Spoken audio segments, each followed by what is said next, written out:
Fly Fishing Radio, episodio 86.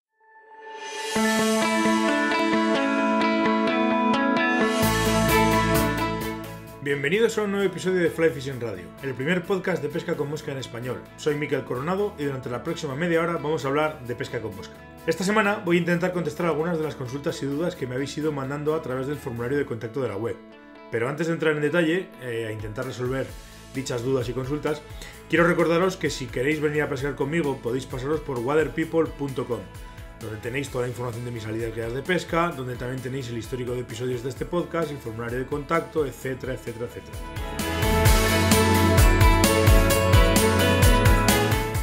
Este pasado fin de semana se ha celebrado la 53 edición de la Semana Internacional de la Trucha en León, y desde aquí quiero felicitar a Rubén Santos Becerro por su victoria en el torneo, que por lo que me consta y me han comentado, fue bastante complicado debido a la climatología, la famosa ciclogénesis Miguelito o Miguel o como se llamase. Desde aquí, como digo, darle enhorabuena a Rubén, y bueno, a ver si volvemos a coincidir este año y podemos, te la puedo dar en persona. Por cierto, hablando de Rubén y hablando de vernos, ya se han anunciado las segundas jornadas de pesca a mosca en Matallana de Torío, con la novedad de que este año se celebran en julio, concretamente del 19 al 21.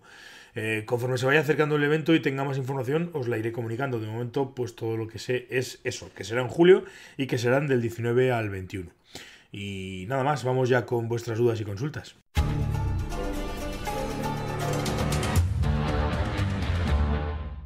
La primera de las preguntas me la hace llegar Alberto por correo electrónico y me pregunta si debe usar bajos cortos o largos. Bueno, ante una pregunta tan concreta como esta, pues la respuesta va a ser un gran depende. Depende de tu destreza a la hora de lanzar, sobre todo. Depende del río el que vayas a pescar, porque no es lo mismo pescar un río largo y pescar, para que nos entendamos, un órbigo, un porma, un tormes, que pescar un regato de alta montaña. No tiene nada que ver, dependiendo del tipo de caña que vayas a usar, dependiendo pues sobre todo de la distancia a la que vayas a pescar y demás. Por norma general, hay gente que se complica la vida con los bajos muchísimo y anda haciendo miles de pruebas y miles de historias. Yo la verdad es que hace tiempos que procuro complicarme lo menos posible. Llegué a la conclusión de que en principio el bajo es importante, es muy importante, pues es una parte fundamental del equipo, desde luego, pero tampoco es como para volverse loco haciendo tramos de nudos y no sé qué, no sé cuántos. Hasta ahora utilizaba, ya lo habéis oído más de una vez, yo bajos trenzados, y ahora pues utilizo cónicos de 12 pies. 12 pies porque es una medida con la que estoy realmente cómodo, 12 pies a los que le uno un tippet. Realmente estoy pescando generalmente con bajos de más de alrededor de pues dos cañas que son 2,70 y 2,70, pues unos algo más de 5 metros. No mucho más, pero algo más de 5 metros. Incluso hay muchas veces que es demasiado y lo acorto un poquito, pero vamos, por regla general entre 4,5 metros y 5 metros, vamos a decir. Son bajos con los que estoy realmente cómodo, tengo precisión, tengo control sobre lo que estoy haciendo en ríos, digamos, medios o grandes, y me puedo manejar bien. Ahí al final, Alberto, que es cosa de cada uno, ¿no? Si tú pruebas a lanzar y tienes una mecánica de lanzado y te estás cómodo con un bajo de 4 metros, pues utiliza un bajo de 4 metros. Si estás más cómodo con un bajo de 3, usa uno de 3. O si estás más cómodo con uno de 5, usa uno de 5. Quiero decirte con esto que al final realmente como más cómodo vas a estar es cuando hayas probado varias longitudes, varias distancias, varios grosores y con el que más cómodo te encuentres, utilízalo y pesca con él. Ya te digo que no es una cosa como muy personal, ¿no? Un bajo que me puede ir muy bien a mí, pues a ti te puede ir fatal, o un bajo que te va estupendo a ti, pues al de al lado o al otro le va a ir mal. Sin entrar ya en hablar de bajos extra largos y de bajos como conozco gente que utiliza de 7, de 8 metros, que a mí me parece una locura, porque eso es prácticamente imposible de controlar. Debes tener un control absoluto sobre lo que estás haciendo y muchas veces es contraproducente utilizar ese tipo de bajos. Espero poder haberte podido ayudar. En principio, pues eso, un gran depende. Si vas a utilizar un bajo largo o corto, ya depende un poco de la circunstancia, de la situación y sobre todo depende de ti. Paso a contestar a Frank, que también por correo electrónico me pregunta, bueno, me dice que lleva poco tiempo pescando y montando moscas y quiere saber qué significan todos esos números y referencias que hay en las cajas de los anzuelos. Bueno, Fran, en esos números y esas referencias básicamente te están dando, diciendo qué tipo de anzuelo es el que vas a comprar, para qué sirve, cuál es su longitud, cuál es su abertura, si eso no es sin muerte, el material, etcétera, etcétera. Paso a intentar explicarte un poquito rápidamente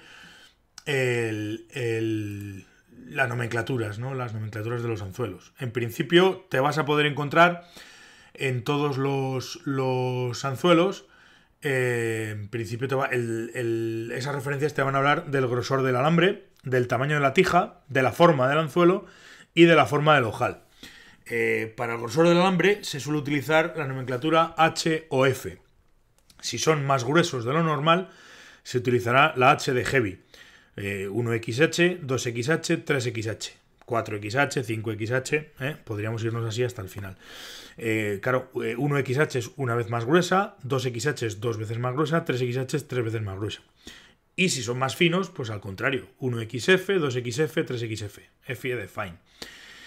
Si queremos también el tamaño de la tija, vamos a partir de un anzuelo estándar, exactamente igual que antes. Para una tija más larga le vamos a llamar XL y para una tija más corta XS. Si me ves un anzuelo que es 1XS, 2XS o 3XS o 4XS, quiere decir que para ese tamaño, para esa numeración de anzuelo, lo estándar sería una longitud, pero este va a ser una vez más corto, dos veces más corto, tres veces más corto. XS es más corto y XL más largo. Entonces 1XL, 2XL, 3XL, 4XL, 5XL, etcétera, etcétera, etcétera. Si nos vamos a fijar en la forma del anzuelo, aquí ya pues, depende un poco de cada uno de los fabricantes. Hay quienes le llaman de una manera, hay quienes le llaman de otra. Pero lo normal sería que lo que sería la abertura del anzuelo sería perfect, sería la abertura perfecta, la curva perfecta. Limerick y sprout o sproat, que sería la tercera. Las abreviaturas serían P, SP y L. Lo que pasa es que aquí sí que cada fabricante tiene que utilizar el wide gap, 1 wide, 2x wide, etcétera, etcétera, etcétera. Que bueno, eso ya cada fabricante. Pero bueno, más o menos para que te hagas una idea, serían los tres tipos de abertura. Y luego nos iríamos a la forma del ojal. Más que forma, digamos que sería la distribución o la disposición del ojal. Podéis encontrarte el ojal hacia arriba, que podría ser, en el caso más habitual, es UE o TU, ojal hacia arriba. El straight eye, o straight eye, que sería el ojal recto, y el ojal hacia abajo, que en el caso no habitual sería OTD. Bueno, Tiemco, por ejemplo, utiliza el DE y el TE para el tipo de anzuelo. Entonces, si te encuentras un anzuelo que es TU o TE, pues es ojal hacia arriba. Si te encuentras un anzuelo que es straight o SE, es ojal recto. Y si te encuentras un anzuelo que es TD o straight, BE, es ojal hacia abajo. Y luego, pues lógicamente, la numeración de cada uno de los anzuelos y demás, que pueden ir pues desde habitualmente se numeran con números pares, pero vamos, te podrías encontrar incluso series en las que los anzuelos sean de números impares y demás, que serían diferencias, digamos, mínimas en cuanto a longitudes y tal. Pero bueno, más o menos tienes que fijarte sobre todo en eso, en lo que es el grosor, el tamaño de la tija, el tipo de abertura y si el ojal está hacia arriba o hacia abajo. Y básicamente con eso puedes mirar cualquier tipo de anzuelo que hay ahora mismo en el mercado. David, que tiene ganas de... me río porque la pregunta es muy directa, veo que tiene ganas de juerga, podríamos decir, o es una pregunta muy, muy concreta. Me pregunta así directamente, sin anestesia, ¿presentación o imitación? Y mi respuesta, si la quisiera hacer igual de rápida, igual de directa, te diría que presentación. Pero claro, se me van a echar las manos a la cabeza mucha gente. Voy a intentar razonar el por qué la presentación. Yo siempre he pensado que la mosca, con todos mis respetos y con todo el cariño a todo el mundo, a los montadores y a todos los que no pensáis como yo, pero siempre he pensado que lo más importante o lo menos importante en la ecuación de pescar una trucha es, por regla general, la imitación. Yo puedo tener la mejor mosca del mundo o puedo estar con la mosca que perfectamente ese día y en esa hora va a funcionar, que si no soy capaz de ponerla en el agua o ponerla bien o que derive bien, no hay nada que hacer, no tiene mucho sentido tener la mejor mosca si no sabemos ponerla o no somos capaces de hacer que derive de manera correcta. Por tanto, no tiene sentido que yo tenga la imitación perfecta si no la puedo poner. Esa es mi opinión. Hay gente que me va a decir que no, porque los hilos, porque tal, porque cual. Yo respeto absolutamente todas las opiniones, pero mi experiencia personal me ha dicho y me dice que es mucho más importante la presentación siempre antes que la imitación. Y pongo, ya digo, lo he dicho y lo vuelvo a repetir, pongo siempre el mismo ejemplo. No sirve de nada tener la mejor mosca si no sabemos ponerla. Y si ponemos una mosca que, bueno, medio se le parezca o no sea tampoco la mejor, pero pueda dar el pego y la ponemos bien y la trucha la identifica como comida, pues se la va a comer y vamos a pescar. O sea que yo personalmente soy de los de imitación. Sí, perdón. Soy de los de presentación. Roberto también me hace otra pregunta bastante concreta y bastante clara y concisa y me pregunta y me dice que si sirven de algo o si sirven realmente para algo los famosos lances de presentación. Hombre, evidentemente sí, claro que sirven. Y claro que sirven y va en consonancia con la pregunta anterior.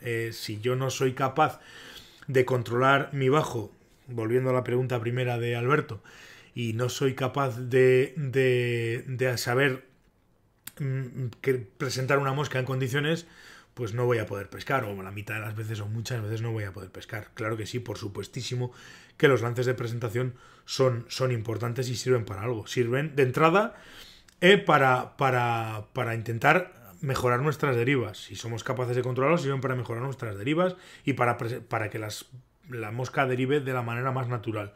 Por tanto, hombre, hay lances de presentación más interesantes que son más fáciles de hacer y son más utilizables, y hay lances de presentación que son más complejos y que no son tan interesantes a la hora de usarlos, ¿no? Porque muchas veces realmente con lances más sencillos vas a conseguir lo mismo. Yo ahora, por ejemplo, estoy utilizando muchísimo los lances extendidos. El lance en el que en el momento en el que tú paras la línea, extiendes el brazo hacia un lado o hacia el otro para, en el caso de que tengas una trucha cebándose delante tuya, no alinear la mosca, la línea, el bajo y echar todo por encima de la mosca. Es un lance muy útil y que funciona muy bien y que es muy sencillo de manejar y sirve precisamente para eso, para presentar la mosca y sobre todo para no alinear la mosca para no alinear, como digo, la mosca, el hilo, el bajo, la caña, la línea con la trucha. En ese caso, pues es uno de los bajos. Ese es un gran lance de presentación. Y luego hay otros. Pues tienes la posibilidad de hacer lo que yo le llamo, o se ha dado en llamar, lances de paracaídas, que son un poquito más complicados de hacer, pero que en circunstancias en las que no hay viento, pues también viene muy bien a la hora de conseguir línea floja y esos 2 o 3 segundos de más que necesitas para que las derivas sean buenas. Volviendo al inicio de la pregunta y respondiendo a tu pregunta, Roberto, sí sirven. Yo creo que sí que sirven los lances de presentación. Espero que te haya podido resolver tu duda y bueno, que practiques muchos lances de presentación. Me pregunta Óscar, volviendo y cambiando un poquito ya de tema, y también es una pregunta un poco peliaguda, pero bueno, estamos aquí para intentar responderlas, todas vuestras preguntas y todas vuestras consultas. Y Óscar me pregunta y me dice claramente, que quiere saber cuál es la mejor caña calidad-precio o la mejor caña con la relación calidad-precio del mercado. Y esto es un grandísimo y enorme depende. A lo mejor una persona que puede permitirse el lujo de pagar una caña de 900 euros te va a decir que la mejor caña de relación calidad-precio del mercado es una caña de 900 euros, y una persona que no se le puede permitir nada más que una caña de 100 euros te va a decir que una de 100 euros. Esto al final es como los coches. Mejor coche en relación calidad-precio del mercado. Pues hombre, depende cuál sea tu relación calidad-precio y depende cuál sea tu precio que puedas pagar y cuáles sean las calidades que te interesen. Al final, la caña en el fondo es un palito de grafito, concretamente, algunas de bambú, pero bueno, casi todas de grafito hoy en día, que lo único que que vamos a conseguir con ella es transmitir energía o hacer que la energía de la línea, hacer volar la línea para proyectar la mosca. Relación calidad-precio, pues un grandísimo depende. Una caña que me puede gustar a mí puede no gustarte a ti, una caña que te puede gustar a ti no le puede gustar al otro, y además yo puedo primar los acabados, otro puede primar los materiales, otro le importan muy poco los materiales y los acabados y quiere primar otro tipo de cosas, sensaciones, ligereza, etcétera, etcétera, etcétera. Esto al final es un poco como lo de los coches. Es decir, a alguien le puede gustar un Peugeot, o alguien puede permitirse un Rolls Royce, alguien puede permitirse un Ferrari, o alguien puede permitirse no sé, un poco depende. Hombre, con esto de las cañas, desde luego, lo importante es probar y probar y probar y probar y probar y probar y volver a probar. Y una vez que encuentres una caña que se adapte a tu forma de pescar, que te sea cómoda, que puedas pescar con ella bien, que te responda bien a tus necesidades, que sea ligera y que estés cómodo con ella, pues esa es tu caña. Realmente tu caña es esa, con la que más cómodo estés. Entonces olvídate de andar comparando relaciones, calidades, precios. Al final es una cuestión puramente de comodidad y de sensaciones. Yo eso lo he pensado siempre.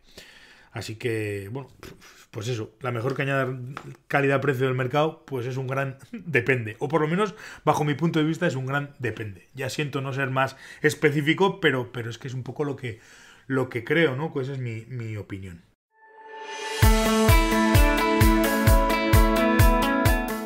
Y bueno, hasta aquí un nuevo episodio de Fly Fishing Radio. Espero que haya podido responder todas vuestras dudas a los que me habéis contestado. Seguiré respondiendo dudas y consultas de todos los que me las hagáis llegar, como siempre, al correo electrónico. Y nada más, quiero daros a todos muchas gracias por estar al otro lado, como siempre os digo. También os agradezco un montón vuestras valoraciones, los me gustas y el feedback que me vais mandando en todas las plataformas en las que está disponible el podcast. Sabéis que podéis dejar vuestros comentarios sobre el episodio en el apartado de comentarios de la página de notas del programa, y si queréis poneros en contacto conmigo, pues os apetece venir a pescar al Pirineo, o necesitáis un curso de iniciación, perfeccionamiento, o queréis aprender a montar o lo que sea, podéis hacerlo a través del formulario de contacto. Si os apetece que tratemos algún tema en concreto en el podcast, tenéis el apartado de proponer temas. Y nada más, nos volvemos a escuchar el próximo martes aquí. Hasta entonces, portaos bien y sed muy buenos.